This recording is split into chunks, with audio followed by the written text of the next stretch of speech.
পূরণ হয়ে যায়, কিন্তু যেই দাবিগুলো আপনি সমগ্র মানুষের পক্ষ থেকে হয় না, সেটা ইমিডিয়েট পূরণ হয় না। সেনাপ্রধানকে পার্শ্ববর্তী দেশ সহ আওয়ামী লীগের মূল খেচারতের কারণটা হচ্ছে আওয়ামী লীগ সেনাপ্রধানের উপরে ক্ষিপ্ত। কোনো কারণ নাই আওয়ামী লীগ সেনাপ্রধানকে ভালোবাসার। সেনাপ্রধান যদি শেখ হাসিনার জন্য জীবন দিতে পারতেন, তাহলে শেখ হাসিনা তাকে বীরের বেশে বলতেন যে একজন সেনাপ্রধান মৃত্যুবরণ করেছেন। তিনি দেশের জন্য মানুষের কথা চিন্তা করে শেখ হাসিনাকে বিতাড়িত করতে কৌশলী ভূমিকা পালন করেছেন, যে কারণে সেনাপ্রধানের উপরে আওয়ামী লীগ কিয়ামত পর্যন্ত কোনোদিন বিশ্বাস রাখবে না। কিন্তু আওয়ামী লীগ এমন বর্ণচোরা, এমন চালাক, তারা জানে যে এই মুহূর্তে বাংলাদেশে অশান্তি সৃষ্টি করতে হলে মন্দের ভালো প্রক্রিয়াটা তারা গ্রহণ করবে। যেমন সেনাপ্রধানকে যদি খেপিয়ে তুলতে পারেন, এর মাধ্যমে বারবার দেখবেন আওয়ামী লীগের সকল পেজগুলোতে একই কথা, এখনো আপনি কেন পাওয়ার এক্সারসাইজ করছেন না, এখনো কেন আপনি ক্ষমতা নিচ্ছেন না।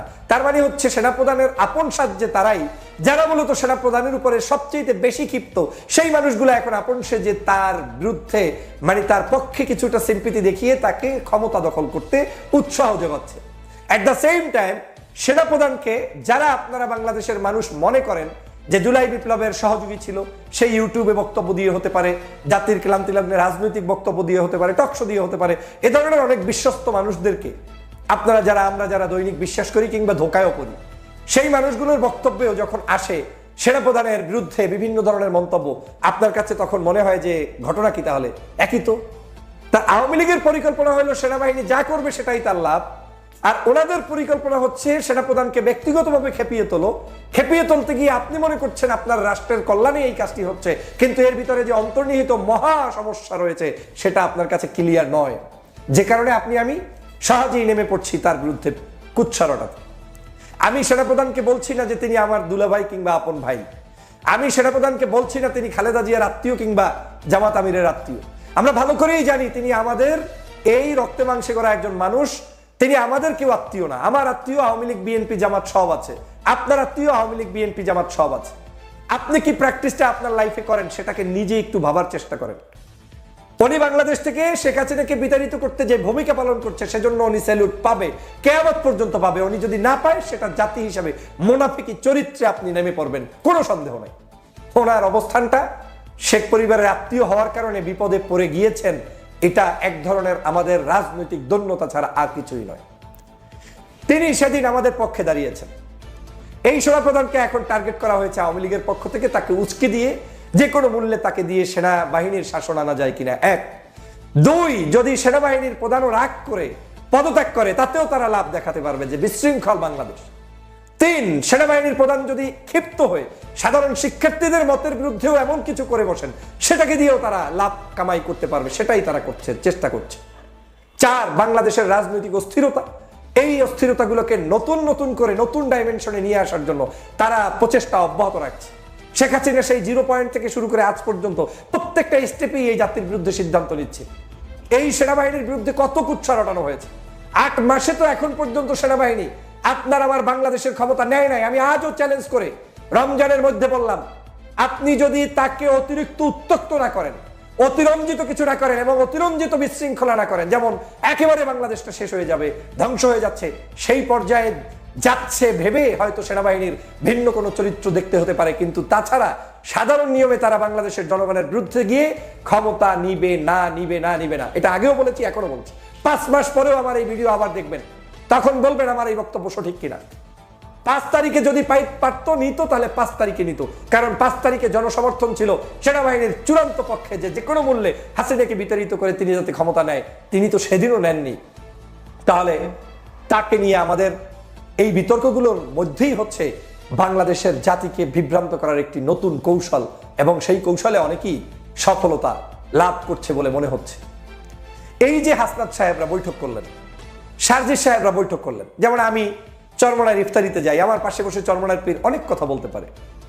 আমার স্ত্রী তার বোনের সাথে গল্প করলে বোনের সাথে অনেক কথা তার হতে পারে, কিন্তু আমার সাথে তার কি হচ্ছে সেটা আমার সাথে তো তিনি বলবেন না, সেটা বোনের সাথে যে গল্প করবেন সেটা আমার সাথে করবেন না, এটাই বাস্তবতা।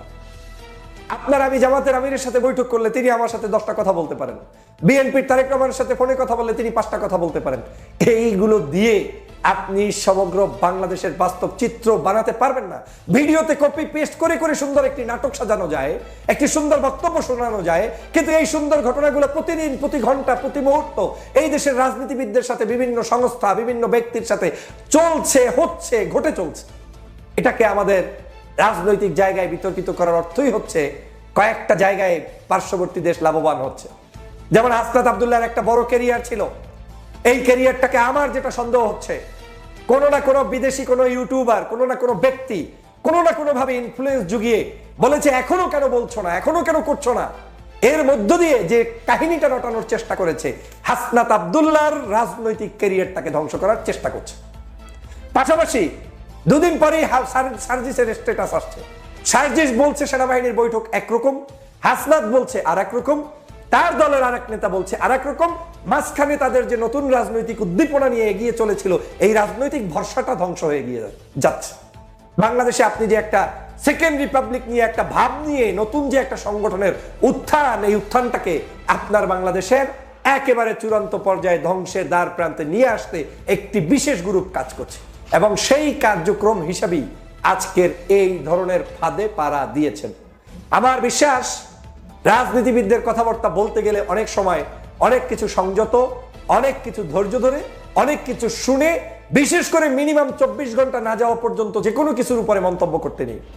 আপনি জানেন না যে আজকের এই বক্তব্যের 24 ঘন্টা পরে কি হবে। আমি গত পরশুদিনই অনেকে জিজ্ঞেস করেছেন এ নিয়ে মন্তব্যকে, আমি বলেছিলাম সেনাবাহিনীর পক্ষ থেকে বিবৃতি আসুক, তাদের দলের বিভিন্ন মন্তব্য আসুক। এখন কিন্তু হাসনাত আব্দুল্লাহ সহ সবাই একই কথা বলছে যে আমরা সেনাপ্রধানের পদত্যাগ চাইনি, আমরা সেনাবাহিনীর বিরুদ্ধে কিছু নয়, আমরা সেনাবাহিনীর রাজনীতিতে ইন্টারাপ্ট না করুক সেটাকে চাই। ফাইন, এই রাজনৈতিক ইন্টারাপ্টটাকে ভিন্নভাবে উপস্থাপন করার সুযোগ ছিল। যে বাংলাদেশের বিভিন্ন জায়গায় আমরা যখন বলি গোপনে কিংবা প্রকাশ্যে বিভিন্ন ষড়যন্ত্র যারা করছেন তাদের ব্যাপারে আমাদের সতর্ক করতে হবে, ফাইন, কিংবা এই বক্তব্যগুলো আসবে তাও ফাইন, কিন্তু বক্তব্যের ধরনগুলো আমাদের প্রচারের সময় সতর্ক থাকতে হবে। কারো ইনফ্লুয়েন্সে আমি করছি কিনা, পিছন থেকে কারো শিখানো কথায় আমি চলছি কিনা, চলতে গেলে সামনের দিনে মহাবিপদ, সেটা আপনাকে অনুধাবন করতে হবে। পার্শ্ববর্তী দেশ এখন চায় বাংলাদেশে যে কোনো মূল্যে আগামীর প্রজন্মে যারা উত্থান ঘটাচ্ছে তাদেরকে বিতর্কিত করে তাদের রাজনৈতিক মাঠটাকে ধ্বংস করে দিতে চায়, এবং আপনি সেই ফাঁদে পড়েছেন। আপনার চেতনাবোধ, আপনার বক্তব্য, আপনার মূল থিম জনগণের কাছে ক্লিয়ার থাকতে হবে। আপনি কি জাতীয়তাবাদী বোধের রাজনীতি করছেন, না ইসলামী মূল্যবোধের রাজনীতি করছেন, না দুইটার সংমিশ্রণে করছেন, নাকি জুলাই বিপ্লবকে নিয়ে করছেন, নাকি আপনি ভিন্ন কোনো কিছু করছেন? নাই তো। আপনার দলের একজন নেতা শহীদ রাষ্ট্রপতি জিয়াউর রহমানকে নিয়ে মন্তব্য করে, আবার আরেকজনে আপনার জামাত ইসলামকে নিয়ে মন্তব্য করে, এমন কিছু মন্তব্য করে যেই সকল বিবৃতি জনগণ পছন্দ করে না। এট দ্য সেম টাইম আপনি রাষ্ট্রের সর্বোচ্চ সেনাবাহিনী নিয়ে মন্তব্য, সেই মন্তব্য থেকে আবার পক্ষে বিপক্ষে বিভিন্ন মন্তব্য দিচ্ছেন। এটাই হচ্ছে মূলত রাজনৈতিক জায়গায় দূরদর্শিতা, সমসাময়িক কথা বলার অভিজ্ঞতা না থাকার একটি কুফল জাতির সামনে দেখলো। আমি বারবার বলেছিলাম বাংলাদেশে বহু সেনাবাহিনীর প্রধান এসেছে, 44 দিনের মাথায় বাংলাদেশের সেনাপ্রধান জেনারেল ওয়াকারুজ্জামানের নিয়োগ প্রাপ্তির 44 দিনের মাথায় বাংলাদেশ স্বাধীন হয়েছে। এই যে 5ই আগস্টের সেনাপ্রধান 44 দিনের মাথায় তিনি আমাদের পাশে দাঁড়িয়েছেন। এখন অনেকেই বাংলাদেশে এটা অভ্যাসও, কেউ কিছু হেল্প করলে স্বীকার করে না। এখন অনেকেই নিয়ে বিনিয়ে আমরা বলবো বাধ্য হয়েছে করেছে, হ্যাঁ বাধ্য হয়েছে করেছে, তো বাধ্য এর আগে তো বহু মানুষকে আমরা চেয়েছি, কেউ তো আমাদের পাশে এসে দাঁড়ায় নাই। আজকের আমি গত 16টি বছর আপনার জন্য কথা বলেছি, আপনি এখন যদি বলেন যে বাধ্য হয়েছে তাই বলেছেন, না, বাধ্য হয়েছে কিন্তু ডক্টর ফয়জলই তো বলেছে, আপনি বলেন নাই কেন? এই যে চিন্তা, আমাদেরকে সংকীর্ণতার জায়গা থেকে বের হয়ে আসতে হবে। বাংলাদেশকে নিয়ে যত খেলা চলছে এই খেলা বন্ধ করতে হবে। রাজনীতির মধ্যে রাজনীতি চলছে, আপনি পারলে ফ্যাসিবাদের বিরুদ্ধে আওয়াজ তুলুন, আপনি পারলে এই যে জিএম কাদেরের বিরুদ্ধে আওয়াজ তুলুন, আপনি আওয়ামী লীগের বিরুদ্ধে এই রাজনীতি বন্ধ করার জন্য আওয়াজ অব্যাহত রাখুন, কিন্তু আমাদেরকে এই আওয়াজ চলমান রাখা অবস্থায়ও কৌশলী ভূমিকা পালন করতে হবে। এর বিকল্প পথে হাঁটলে বাংলাদেশের স্বাধীনতা, সার্বভৌমত্ব বিপন্ন হবে, বাংলাদেশের মানুষের মধ্যে বিভিন্ন ধরনের ইকুয়েশন তৈরি হবে এবং এই দেশটাকে রসাতলে নিয়ে যেতে হবে। আচ্ছা বলেন তো, আপনারা তো সবাই বলেন সব সময়, আমরা বলি সেনাবাহিনী বাধ্য হয়ে করেছে, সেনাবাহিনীর কাজ কি, রাজনীতিতে নাক গলাবে কেন? এই কাজ কি তাহলে 5ই আগস্টে বাংলাদেশের রাজনৈতিক দলগুলো সেনাবাহিনীর কাছে বসতে কেন বাধ্য হলো? কেন সেনাবাহিনীকে এখানে এসে ইন্টারাপ্ট করতে হলো? কেন শেখ হাসিনা চলে যাওয়ার পরে সেনা প্রধানকে এসে কথা বলতে হলো? তার মানে হচ্ছে রাষ্ট্রের সাথে সেনাবাহিনী এবং রাষ্ট্রের সেনাবাহিনীর সাথে রাষ্ট্রের সাথে একটা গভীরতম সম্পর্ক রয়েছে এই সার্বভৌমত্বের সাথে। একজন ব্যক্তি আজও যদি ডক্টর মোহাম্মদ ইউনূস চলে যায়, কালকে যদি কেউ ভাষণ দেয়, তাহলে ওই ভাষণটা সেনাপ্রধানকেই দিতে হবে, কিচ্ছু করার নাই। এটাই সিস্টেম। কাউকে না কাউকে এগিয়ে আসতে হবে, এগিয়ে কেউ আসবে না, পুলিশ আসবে না, অন্য কেউ আসবে না, এগিয়ে আসবে সবার প্রথম ওই জায়গাটায় মঞ্চে কিংবা টিভি চ্যানেলে সেনাপ্রধান। এবং এটাই সিস্টেম। এই সেনাপ্রধানের কাছে দেশের সার্বভৌমত্বের চুক্তি দেওয়া আছে। তখন যদি আপনি তার সাথে বসে কল্পনা করে আলোচনা করে রাষ্ট্র সংস্কারের জন্য ঐক্যবদ্ধভাবে সেনাপ্রধান সবাইকে ডেকে নিয়ে তারপরে এই সিস্টেমে আপনি সরকার শুরু করলেন, এখন আপনি বলবেন তার সাথে বসবে কি বসবে না? এ তো প্রতিনিয়ত বৈঠক হচ্ছে। বৈঠক কি বন্ধ হয়েছে নাকি? 5 তারিখের পরে সেনাবাহিনীর গোয়েন্দা বিভাগ এনএসআই ডিজিএফআই কি বৈঠক বন্ধ করেছে নাকি? তারা তো চলমান একটা প্রক্রিয়ার অংশ। এই দেশের প্রত্যেকটি জায়গায় তাদের কার্যক্রম আছে, প্রত্যেকটি থানা উপজেলায় তার কার্যক্রম আছে। শুধু এখন না, রাজনীতির এই সরকার পরিবর্তন হলে যে আসবে সে সময় তাদের পরিকল্পনা মাফিক কার্যক্রম চলবে। এবং সেটাই সেনাপ্রধান কয়েকদিন আগে বলেছিলেন, দেশকে রক্ষার জন্য কিন্তু ডিজিএফআই এনএসআই তাদের যে কাজ, এটাকে অতিরঞ্জিত বিতর্কিত করা যাবে না। আমি এই কথাগুলো জানি। স্রোতের বিপরীতে অনেক কথা হবে, কিন্তু আজ হোক কাল হোক ডক্টর ফয়জুলের এই মন্তব্যগুলো আপনার কাছে বাস্তবসম্মত মনে হবে। সবাই মিলে যদি কাউর শুরু করে দিই, কেউকে না কেউকে মানতে হবে আপনার নেতা। এই দেশটাকে বিশৃঙ্খল করে দিলে দেশ টিকাতে পারবেন না। আপনি যদি বলেন পুলিশ খারাপ, ট্রাফিক নিয়ন্ত্রণ লাগবে না, বাসায় গিয়ে ঘুমাও, ট্রাফিক থাকলো না, রাস্তাঘাটে চিন্তাই পারলো, লাভটা কি? পুলিশ সংস্কার করতে হবে। সেনাবাহিনী আপনার কিচ্ছু করবে না। সেনাবাহিনী ছাড়া ডক্টর মোহাম্মদ ইউনূস 1 ঘন্টা টিকতে পারবে না যদি সেনাবাহিনীর প্রধান ছাড়া এই ওয়াকারুজ্জামান এবং এই সেনাবাহিনীর শক্তিশালী ভূমিকা আজকে রাষ্ট্রের পক্ষে না থাকে। কেন বলছি? এটাই হচ্ছে আপনাকে বুঝতে হবে। আমি সে কারণে হাসনাত আব্দুল্লাহ সার্জিস সাহেবদের যে গোপন বৈঠক কি হয়েছে অন্তরালে, সেই অন্তরালের বৈঠকের মধ্য দিয়ে তারা যেটা মেসেজ দিতে চেয়েছেন, সেখানে অনেক কন্ট্রোভার্সি ইতিমধ্যেই প্রকাশ হয়েছে। আমি সে নিয়ে মন্তব্য করতে চাই না। তবে আওয়ামী লীগকে প্রতিষ্ঠা করার কোনো কাজে আমি নাই। আমি সেনাবাহিনীর পক্ষে, ওয়াকারুজ্জামানের পক্ষে সব স্টেটমেন্ট দেওয়ার পরেও আমি আওয়ামী প্রতিষ্ঠার জায়গায় চূড়ান্তভাবে আমার ভেটো কিয়ামত পর্যন্ত থাকবে, যদি আল্লাহ হায়াতে রাখে। আমি এটার বিরোধিতা করবই, কারণ তারা খুনি, তাদের বিরুদ্ধে আমার লড়াই ছিল। সেনাবাহিনীকে নিয়ে অনেক বিতর্ক হয়। সেনাবাহিনী হয়তো একটা পলিসির অংশ হিসাবে গ্রহণ করেছে। বাংলাদেশে নতুন করে দাঙ্গা হাঙ্গা মারামারি পিটাপিটি চায় নাই। দেশি বিদেশি বিভিন্ন শক্তির সাথে তাদেরকে কাজ করতে হয়, বিভিন্ন জায়গায় আন্তর্জাতিক অঙ্গনে তাকে আনসার দিতে হয়, জাতিসংঘে কাজ করতে হয়। তো সব কাজ আমার মন মতো হবে না প্রিয় ভাই। পারলে আমার দলকে সংস্কার করেন। আমি কালকে চ্যালেঞ্জ দিয়ে বলেছিলাম, আওয়ামী লীগকে নিষিদ্ধ চায় কারা, সেই দলগুলোকে ডেকে আনেন। পারলে ডক্টর মোহাম্মদ ইউনূস সমগ্র রাজনৈতিক দলগুলোকে তার অফিসে ডাকুক, অফিসে ডেকে তার কাছ থেকে মন্তব্য নিয়ে নিক সাদা কাগজে। আপনি কি কাকে পক্ষে চান, কার পক্ষে চান না? আপনি কি আওয়ামী লীগকে নিষিদ্ধ চান নাকি রাজনীতিতে চান? দেখে যাবেন মুনাফেক কাকে বলে। দলগুলোর মধ্যে থেকেই দেখবেন অনেকে বলবে আওয়ামী লীগকে নিষিদ্ধ করা যাবে না, আবার অনেকে বলবে যাবে। তার মানে দাঁড়াচ্ছে এখানে সবাই হচ্ছে জাতে মাতাল তালে ঠিক।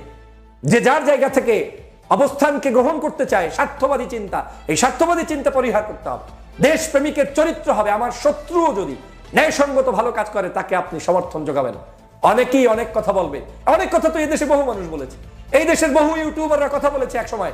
তারা বলেছে এই দেশের জুলাই বিপ্লব, এই যে স্বাধীনতা, এই স্বাধীনতা অন্যায়, এই স্বাধীনতা ভারতের সৃষ্টি। কই, ভারতের তো সৃষ্টি না, আমরা তো করে ফেলেছি। অনেকে এই শাহবাগের পক্ষে নেমেছে। তখন তো এই শাহবাগকে নিয়ে অনেক মানুষ আমরা গালিগালাজ করেছি, কিন্তু তারা তো শাহবাগের পক্ষেই ছিল। আবার শাহবাগ থেকে বের হয়েও তো অনেকে এসেছে। পাস্ট অনেক কথাই অনেকে বলে, সেই পুরাতন কথার দিকে আপনারা খেয়াল রাখেন না। এই যে ডক্টর মোহাম্মদ ইউনূসকে বুইরা খাটাস বলা হয়েছে, তার এই সরকারকে বুইরা খাটাস বলা হয়েছে। এই সরকারের পতনের জন্য চেষ্টা করা হয়েছে। বাচ্চাদেরকে পর্যন্ত ছবি পোস্ট করে করে তাদেরকে বিতর্কিত করা হয়েছে। আবার তাদের পক্ষেও কথা বলা হয়েছে। কথা তো সবাই বলে, কিন্তু মনে রাখতে হবে এই কথার মধ্যেও যে আপনার পক্ষে 2-4টা কথা একজনে বললেই আপনি মনে করবেন না যে এটা আমার কথা না। এটাই একটা মাস্টার প্ল্যানের অংশ হয়ে যেতে পারে। আমি বলছি না যে সবই মাস্টার প্ল্যান না, কিন্তু হতে পারে। কিন্তু এই যে কার্যক্রম, এটাকে আপনার সতর্ক থাকতে হবে। ব্যক্তি ক্ষোভের অনেক বহিঃপ্রকাশ ঘটে। আমি একজন উপদেষ্টা হতে পারলাম না, অ্যাম্বাসেডর হতে পারলাম। আমি তো ডক্টর ফয়জুলকে নিয়ে আমার এনএসআই রিপোর্ট আসছে, কোথায় কোথায় আমার নামে অনেকে তদন্ত করছে, অনেকে আমারে বলছে আপনাকে মনে হয় উপদেষ্টা করা হচ্ছে, এটা করা হচ্ছে। কই, কিছুই তো হলাম না। তো রাগের কি আছে? আমি কি হব না হব তাতে কিচ্ছু যায় আসে না। তাই বলে কি আমি একটা ভালো জিনিসকে অস্বীকার করে ফেলবো? এটা চূড়ান্ত বোকামি ছাড়া আর কিছু নয় প্রিয় সহযোদ্ধা ভাইরা। সে কারণে আমি বলছি, আমাদের দেশবাসীকে সতর্ক থাকতে হবে। আমার বক্তব্য আপনার সব পছন্দ হবে না, আমার ভুল ইনফরমেশন থাকতে পারে। আপনি এটার উপরে নিজে জানবেন। যেমন আমি গত 2 দিন সব পড়ার চেষ্টা করেছি, জানার চেষ্টা করেছি। আমি জানি যে আমি যদি চাই, স্রোতের তালে আমি এমন কিছু